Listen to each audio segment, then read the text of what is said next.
खुलुमबाय आं प्रमद खाख्लारि नोंथांमोनखौ आंनि चेनेलाव बयखौबो बरायबाय। दिनै आं नोंथांमोननि थाखाय माखासे गोनांथार रादाब लानानै फैदों। अन्नानै भिडिअखौ जोबजासिम नायलां। गिबि रादाबाव दङ धेमाजि जिल्लानि जनाइनि तेलामाव गोबां बिबांनि ड्राग्सजों लोगोसे सासे ड्राग्स फालांगिरिखौ खादों।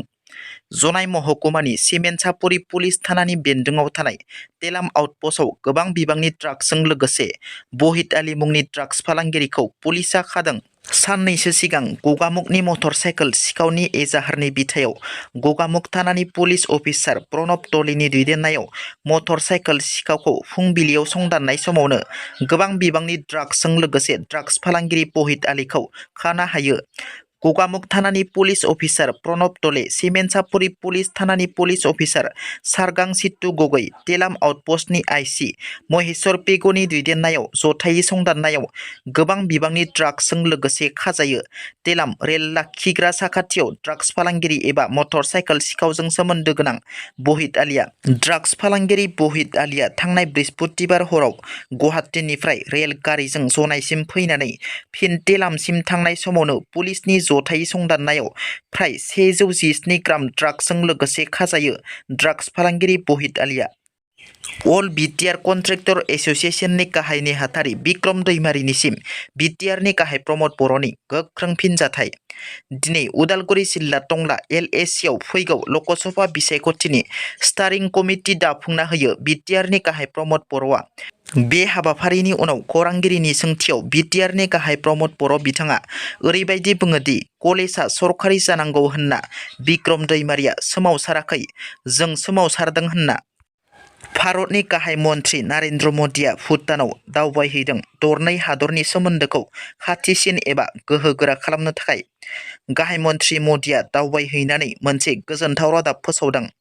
फैबाय थानाय समफोराव भारत भुटान दरनै हादरनि गेजेराव गोख्रों जौगानायनि खामानि मावगोन। कक्राझारनिफ्राय गेलेमफु थांनाय रेलवे लुफुंनाय जागोन होनना बुंथियो। लकसभा बिसायख'थिया खाथिनिफ्राय खाथिसिन सफैनाय लोगो लोगो भारत नाङैनो बिसायख'थिनि दुंहाव बारा बारजेननो हमबाय। गावबा गावनि गोसो बायदि एबा गावबा गावनि मोजां मोननाय दोलोआव बयबो हाबफैगासिनो।